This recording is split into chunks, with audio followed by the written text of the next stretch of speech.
Welcome to This Week in Black Media, February the 20th, 2019. As we can see, we're looking at the first video we're going to discuss today. And before I go into that, I want to also note that the videos recorded for This Week in Black Media are recorded on Mondays. So you see when these are posted, and also Ancestral Productions, they're usually recorded a day or two beforehand. But I will start posting the date that they were actually recorded and uploaded to the YouTube channel. I do this as a reference point because sometimes I have seen that certain topics that are touched on have resonance with data that comes after I have recorded them. And while Black Media discusses the same topics, some of them are more extraordinary than others. So I want to have that time stamped, and you will see that I've done that with my work over the years. In unique ways that also refer to our African history. That is something more for the Ancestral Productions channel, so we'll stay away for that for right now. So the first video featured today, in any order, comes from Nico House, and it's references how Alexandria Ocasio-Cortez didn't rally behind Ilhan Omar to the extent that she should have. And I agree. She did speak up to help her when both the Democratic and Republican Party were attacking her inaccurately, saying that her comments were anti-Semitic, so to speak. What Nico House points out that is extra important, that I found interesting, that it didn't click for me, but Ilhan, the comment about it's all about the Benjamins was actually a reference to Benjamin Netanyahu at the same time, the leader of the Israel. So that was a nice observation, and it shows how witty Ilhan is. So, but yeah, Cortez did not stick up for her to the extent that she could have. Now, what this does is this examples what some critics have said, that a black-brown alliance, this is what happens when the pressures come, but we'll see that the black leaders, the quote-unquote so-called black leaders in the Democratic Party failed to come to her aid also. Who didn't fail, though, which brings us to the next video, also from Nico House, I believe, is breaking news. Bernie Sanders stood firm in support of her, and that's important.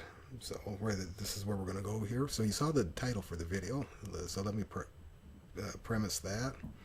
The video is Wicked Bedfellows, the USA Zionist state.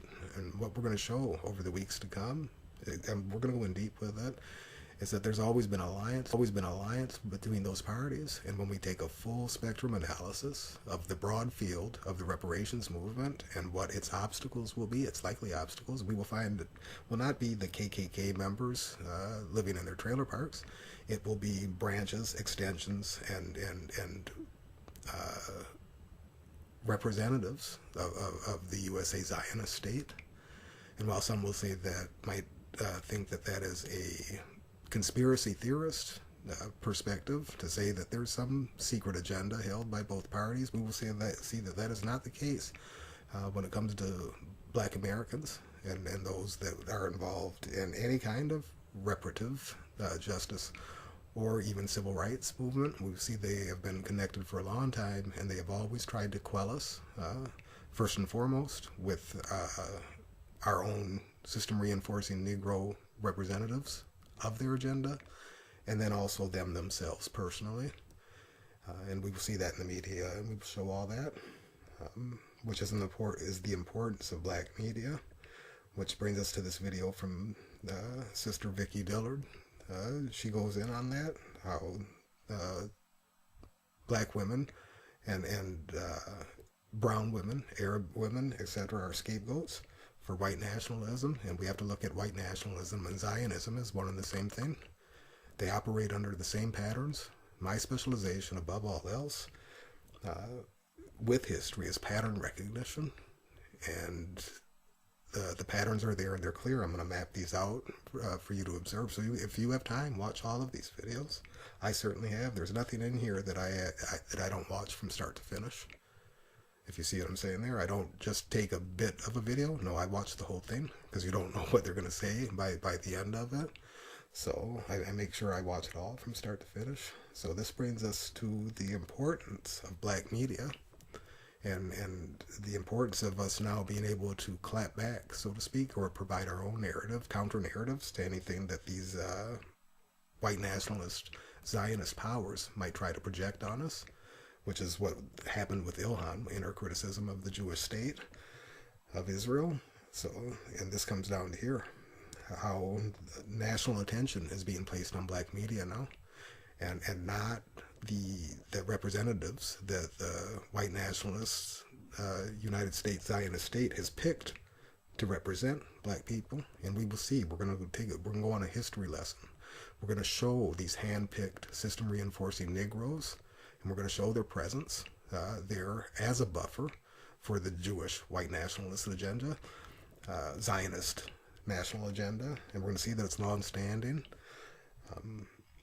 which brings us to the change. This brings about change even in conservative media, because it's reached national attention, because the quote-unquote white media is now looking at black media. Look at this. Why can't we criticize Israel? This is coming from Roland Martin's channel. Roland Martin's asking the question, why can't we recognize Israel? And if his rhetoric's like that and the video's good, you better believe I'm going to post it. Because he's reaching many. He's reaching many. So the conversation is out there. So moving along, what that brings us to is right here. To the Black Panther Liberation Movement. And we're going to look at the history of Dhoruba Wahad, who's a hero as far as I'm concerned, and still alive, still vibrant, and he's about that life. I believe that. And we're going to go in there, we're going to show the long-held connections, the Palestinian Liberation Organization, and the Black Panthers. And also we're going to show the connections that, how those same connections remanifested in different form with the apartheid state.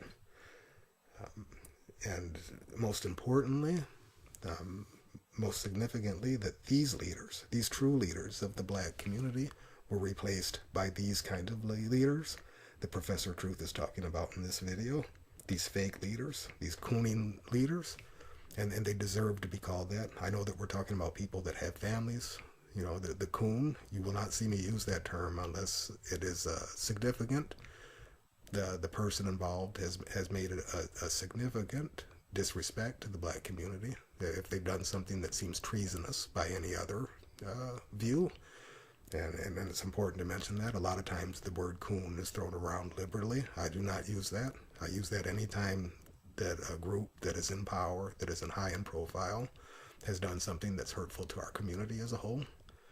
And I believe that these 5 people did by sticking up for Northam in the blackface.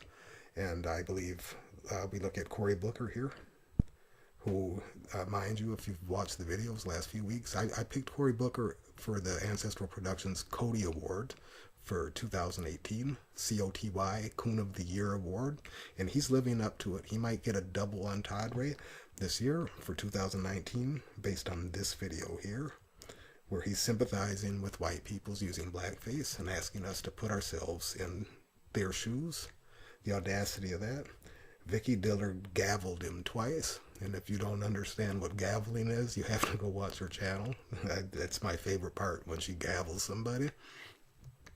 And Cory Booker's ass got gavelled. So, like I said, that's an inside joke, unless you're one of her viewers, but you got to watch that. You got to watch that. So, we see that that's what they do. So, the Black Panther Party, in summary, very short for you to memorize now, because we're going to go over this throughout the year. But the Black Panther Party, the true leaders of the black community in America, the true freedom fighters, the true warriors for justice, and they were warriors, were replaced by this. They were replaced by the Congressional Coon Caucus. We have weak spinal line in our black representation at this juncture. And the most powerful thing we can do is start to look at electing our own representatives locally. That's something for Yvette Carnell and the other large black media producers to go into, but that's the most effective thing we can do. They have to be fearless. They have to be ready to deal with the fire that Ilhan dealt with. They have to be ready to stand alone, although we know that they will not be. You see, we can take over. We can take over locally. We can take over locally. We can take over in our communities. As this descendants of slaves narrative percolates, as we keep it alive, there'll be more and more of that. That's the most important thing we can do. We have to replace these leaders with our original ones. Very simple. That's the single most important thing and most effective thing that we can do at a local level, in my opinion. We'll see what happens. This brings us to the leaders of this movement right now, and that's Yvette Carnell and Antonio Moore. And if you watch this video, they explain the reparations agenda. And what's beautiful here, what I was most relieved to see here from Yvette Carnell in this video, is that she discusses, because often they're said, why do African Americans deserve reparations? And she uses the Jewish community as the example and the millions and billions of dollars they've gotten for reparations. And she precedes that statement with the fact, where she follows that statement even beforehand, first and foremost, that the Jewish people deserve every penny they get for the atrocities they've suffered. And I agree with her 100%. I agree with her 100%. And in light of that, that is why we deserve the same. More, because we've suffered more for a longer time. And it shouldn't be a contest of suffering, but we just have to look at it statistically. It speaks for itself. So for these Zionists who get billions of dollars a year from our government to say that we don't deserve reparations is wrong, it's immoral, it's disgusting, and they're not done hearing about it. So like I said, we're going to go into the history of it. We're going to show how they move. We're going to show what they've done. We're going to show just how poisonous they've been to black movements, including South America and apartheid. And we're going to show how there's always been an unholy alliance between the United States and Israel, period. And they do not have our best interests in mind. They hate us. Powerful components of both of their societies hate us. And all we have to do is look at their actions to know that. So this brings us also to the importance of where I talk about the leadership there. Like I said, I pay homage to Dr. Claude Anderson. And when we do an analysis of this video, I'll show how his Powernomics lecture changed my life perspective, that one lecture alone. And I still believe that it should be required. The content there should be required for African American children. That should be a part of their education, period. But this brings us to Yvette Carnell and Antonio Moore, because one of the popular arguments is, what, you're just going to give a bunch of black people a bunch of money? And I'd be the first to admit that'd be a disaster. Gucci would do well. Gucci would do well. Whatever popular items would do well. And I don't mean that bad. That's just the state of our people. We haven't been educated on how to manage money. And Yvette Carnell talks about how complicated that is, but she's already there. You see, Yvette Carnell and Antonio Moore, we're looking at it at the field. We're looking at it from a battlefield perspective. You see a broad spectrum of the field. This is what they do. This is all they've done, and they are well aware of that. They are well aware of the different ways of distributing. You see, they're mapping that out right now. Ways to ensure that when we receive reparations, it won't be squandered. You see, investments, property, the basic hierarchy of needs, ways that are self-sustained, that where the payments are given in increments so that we don't slip back, required education on management of funds. All of that is there. That is their expertise. That is what they do. And of all that I've seen, it is they, above anyone else, that is fit to lead in that fashion. And you'll have to decide for yourself, but that's the way that I see it. They are fit to lead this. I have on more than one occasion used the reference to the popular film 300 about the Spartans. And when the Spartans meet the allies, some of their allies, and he asks them what their business is. I'm paraphrasing there. And one of them says they're a potter. You see, and it was just the civilians that were coming to help the Spartans and in the backup, but they weren't warriors. That wasn't what they do. And the leader, Leonidas, asked the Spartans, "What do we do?" And they just chanted. All they do was war. That's all they do is war. Long story short, that is all Yvette Carnell and Antonio Moore do. That's all they do. They deserve to lead. They deserve to lead it until they show that they don't.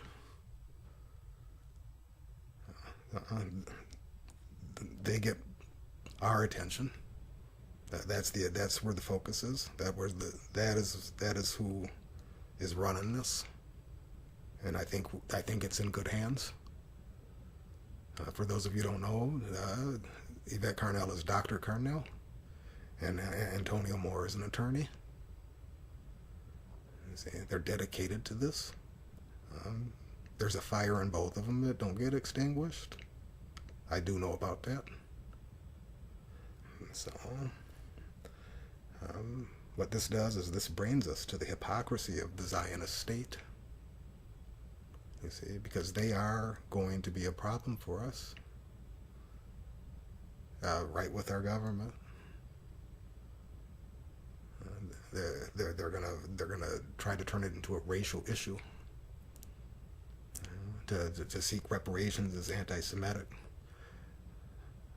You see, the other people, their black representatives, are going to talk about it's a racial issue, and Antonio Moore discusses this just on the surface, just the tip of the iceberg, discussing that Kamala Harris and Cory Booker, that it's not about race, and I agree. Kamala Harris is a black woman. She's a black woman. Just like other Africans are black, there's no. She's not going to be able to show up at a Klan rally. If you see what I'm saying there. But that same racist argument they're gonna try to flip it. They're gonna try to flip our black media into being racists. You see, they're gonna try to do anything but talk about the subject at hand. You see, so we have to anticipate that. Now, what does this have to do with the hypocrisy of the occupation of the lands of Palestine by the nation of Israel? It has everything to do with it, because the same apparatus was used against us in here in the United States. You see, why is it important? Because, as Yvette Carnell has pointed out, the Jewish people got money for the Holocaust. When you lift the veil and look at who owes us reparations, historically, the Jewish bankers are deeply responsible for owing us, you see. And there's going to be a huge resistance to that. So you need to know your enemy. And make no mistake about it, they are our enemies. Psychopaths, some of them, as I showed in last week's video. And which is also important, and I repeated it again and again because it will never stop being important. Not all of the Jews are Zionists. And this is, see what Rabbi Weiss here has to say about how the Zionist state has nothing to do with the Torah. It's not biblical. It goes against the law of God. Think about that. You have all these Christians supporting the Zionist state and all the atrocities that take place with the Palestinian peoples, and the erection of a Zionist state without divine order is blasphemous to the Torah. Blasphemous. And if you don't have 16 minutes, watch this video for 6 minutes. I like Rabbi Weiss. I like what he says. Check his tone. There's an honesty there. There's no bullshit. He just calls it as it is. So, when we look at the appropriation of our powers, and the replacement by the coon population, the black coon population, for our representation. We must also look at the same Jewish powers took our music industry over and only promote messages that benefits them. And as we know from our history of social media, aggression and hateful and violence and sex sells. It sells. Themes of unity, etc., don't as much since the 80s, you see. But if we go before that, look at the 70s and 60s. The music was all about that. Which brings us, each week I'm going to go into this, just for briefly, because it's important, because I challenge that our rappers, just like the Honorable Minister Louis Farrakhan has said, that our rappers are one of the greatest powers that we have, an untapped resource to spread information, to talk about political topics, to wake our people up. And that brings us to Willie D's video here, that mega hat. He does some bars on there. I forget who the Grindstone is, the artist. So it's very important that, and if our rappers can get more politically involved, like I showed with Meek Mill last week, it could make a huge impact. 10% of them could change our entire population's perspective with our young people. 10% of them doing that. Even if each artist promised to do one song on an album, if 10% of them did that, this is what they don't want. This is what they don't want. So I think it's inevitable that it'll come. And speaking of, look at this video from Willie D here. 15 of your favorite companies and universities that profited from slavery. Oh yeah, see, our researchers are going to dig into all that, and every company that's profited, and then we're going to go into the families that have profited. Oh, it's going there. It's going there. All of them in the South, we're going to know who owned slaves. All you wealthy people, we're going to know who you are. It is just a matter of time. Reparations are due. So, what's this bring us to? Countries in Europe are waking up. They're addressing and they're acknowledging how wrong it is, that which is taking place with our brothers and sisters in Palestine. How wrong it is. And this is why they're trying to pass the legislation to silence us from critiquing the Zionist state, which deserves critiquing. And we're going to see how the Zionist state and the United States government work together to put Nelson Mandela in prison. I'm going to show you firsthand how the Jewish media in the United States here tried to ambush Nelson Mandela. And he bodied them. Reminded me of Farrakhan. He bodied them. I will show you the clips of that. They tried to turn Mandela into an anti-Semite for supporting the Palestinians. The Black and Brown Alliance is a historical reality. How many of you know that in South Africa, that Fidel Castro and Yasser Arafat of the Palestinians sent money to support Nelson Mandela's movement? Sent money. Sent money. See? And what we'll find is our system reinforcing Negroes of the Congressional Black Caucus all have significant connections to the Zionist state. And if you're not aware of it, boy, are you going to be shocked what I have to show you. We have been betrayed by the black leadership. We have always been betrayed by the United States government.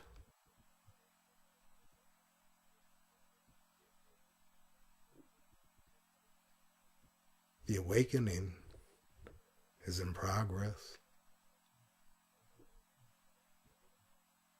So, watch these videos.